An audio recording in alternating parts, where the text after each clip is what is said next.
Hello everyone, I hope you're doing well. My name is Pramod Pandey. I'm your faculty for this IFRS summary course and this F4 law paper at KKTL.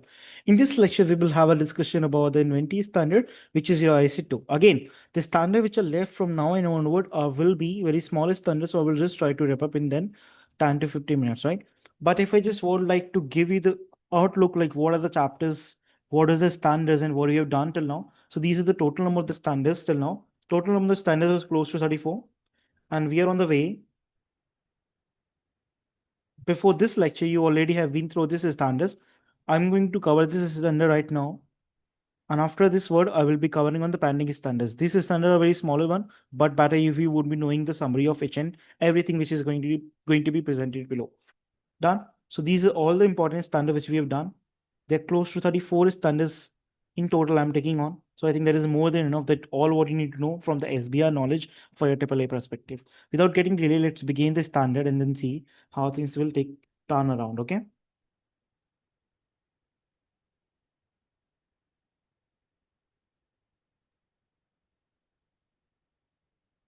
So this inventory standard, the main thing you probably would be knowing about, it could be possible that there will be some inventory that need to know that the valuation of the inventory, how it should be done, what is going to be the net realizable value, what is going to be the selling costs, and these are the certain costs which are out there, the cost of the inventory, what are the other things, because ultimately inventory standard is very relevant for your AAA exam.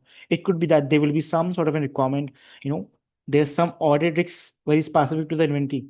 The audit risk is specific to the revenue. So that was an important standard IFRS 15. Again, just like that way, to honor revenue, you must be having some inventory. So what if has a mean of the asset, you're overstating your inventory, you're not correcting your inventory, you're not showing the true and fair representation of how many inventory do you have. In that case, that what makes a bigger point. So this standard becomes relevant there.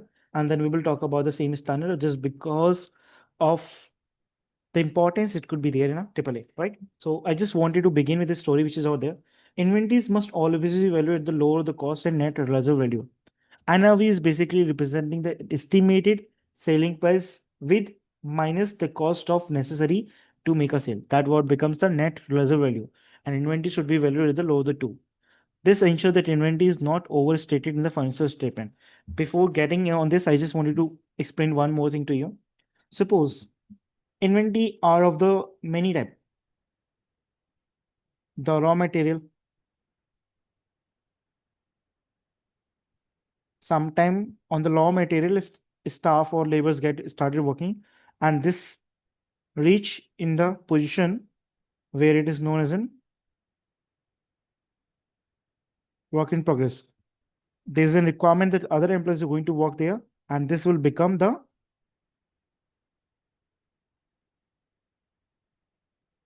done. So raw material in work in progress, that is known as in VIP, and finished good. All are the part of your inventory, right? Now the raw material which is being brought on the costs will become the way how you're valuing the inventory. Whatever the work in progress you're putting on, this will including two things: the cost of the raw material and what the labor is put in into, and the finished good is there. Now, this labor hours, the material, all would be having their cost. When the inventory is going to be recorded for the first time, it is going to be recorded at cost. What are the total cost that is coming up, right? But suppose the inventory had some accident or that got damage. Because of the damage, we need to reassess the value of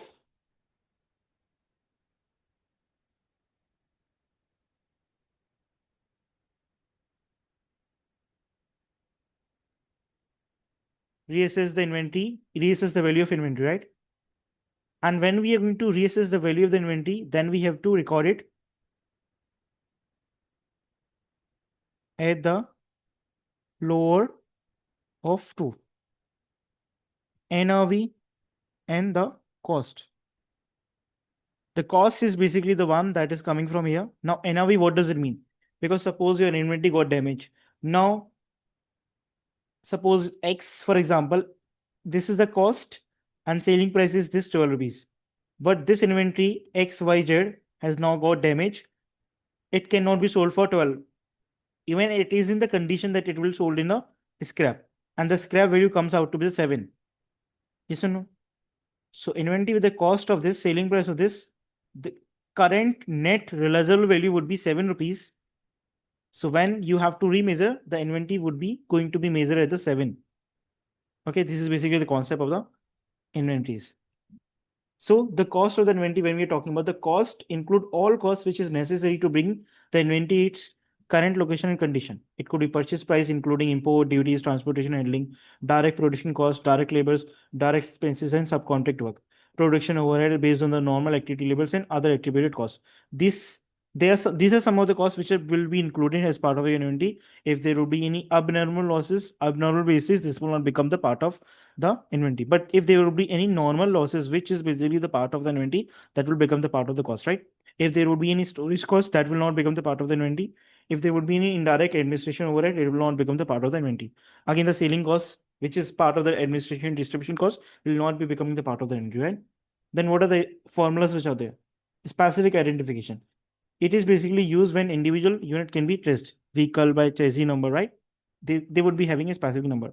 FIFO. FIFO is basically one of the way through which you can measure or do the valuation of the inventory. FIFO means first in, first out. Oldest costs are going to be assigned first. Now, ultimately, suppose you have a different set of the inventory and the inventory are basically identical, but you're receiving the inventory from different time zone. You're receiving this in a first week, this second week, third week from the different supplier, right? And in between this date, the value of the inventory got changed. Suppose you bought it for 5 rupees, you bought it for 6 rupees, you bought it for again 5 rupees, right? So suppose if you're making a selling the inventory, you're selling with a selling price of 7 rupees. So this will become the revenue for you, because ultimately you need to calculate the profit. You need to come with the cost as well. Revenue minus cost, this is how you becomes or comes with the profit. So whether you need to use the cost of 5 rupees, whether you need to use the cost of 5 rupees, 6 rupees, these are basically the way through which you can take the cost. So the first in, first out means whatever the oldest cost that is there will become the first one to be assigned. Weighted average cost means you will take the average. Average cost of all the inventory used to value the cost of goods sold and closing inventory. Standard costing means it is allowed if close to the actual cost and regular review. So standard costing is allowed if the standard cost which has been calculated is close to your actual cost and it is getting regularly reviewed, right? You're checking because ultimately if there would be any cost which is getting frequently changed, so you're reviewing the standard cost, the cost which has been made by you, just to check whether if there would be any addition, deletion that you need to do. The net realizable value is basically the estimated selling price and what is the cost that you need to complete or sell. Sometime the inventory is in a condition after damage that it cannot be sold like that way. So you need to incur some cost and then it can be sold. So whatever the additional cost you are going to incur, that need to be removed, right? So what the completion and the selling cost both need to be removed, right? Example, inventory cost this much, selling price is this, rectification need to be done on repair cost this much. So what you will do from the selling price, you will remove this and this how your net NRV would come. Done. So your inventory valuation, which is going to be the lower of the two, is this. Now, what are the things, how this could be tested in a AAA paper? So it could be that the management is trying to overestimating the inventory. They are not bringing it lower the cost or the NRV. They are just booking even after the damage at the cost only. So these are the certain things that could go wrong. So overstating inventory by ignoring the cost to sell and complete the items, including abnormal or indirect cost to the inventory. This is something again wrong, because ultimately inventories are your asset. So including the cost, which is not the actual cost, they might try to overstate their asset, right? Not using appropriate cost formula consistently, FIFO, average weightage, and specific identification. Or what if they're using the LIFO, which is something banned by the ACCA, which is something banned by the IFRS, right? Failing to regularly review the NRV adjustment, right? These are the certain things that could be there. Again, if I just wanted to brainstorm you a little more, in that case, I would say you always have to compare the cost with NRV for every inventory item at reporting date. What if the management is not doing this? This is a requirement of the standard, right? What if they are not able to separately attribute the cost from excluded cost clearly? What if they are including the cost without having excluded, right? What if they are not documenting the methodology? They are not following it consistently. They're following LIFO last year. They're following average weightage this year. What if they're doing this way? What if they're using the LIFO? If adjust for if there would be any obsolete or damages, they are not accounting. Management is saying that this is inventory, we can still sell it. What if they are not accounting for obsolescence and damages to the inventory? These are certain things that could happen, and you need to then accordingly answer, and then come to the last thing, that inventory should only going to be measured at the lower of the two. And this is what the main thing that you have to talk about, like what is the requirement of the standard.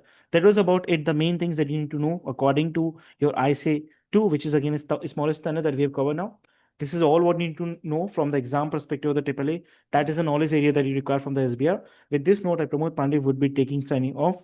Would like to meet you in the next one. Till then, take care. Have a good time.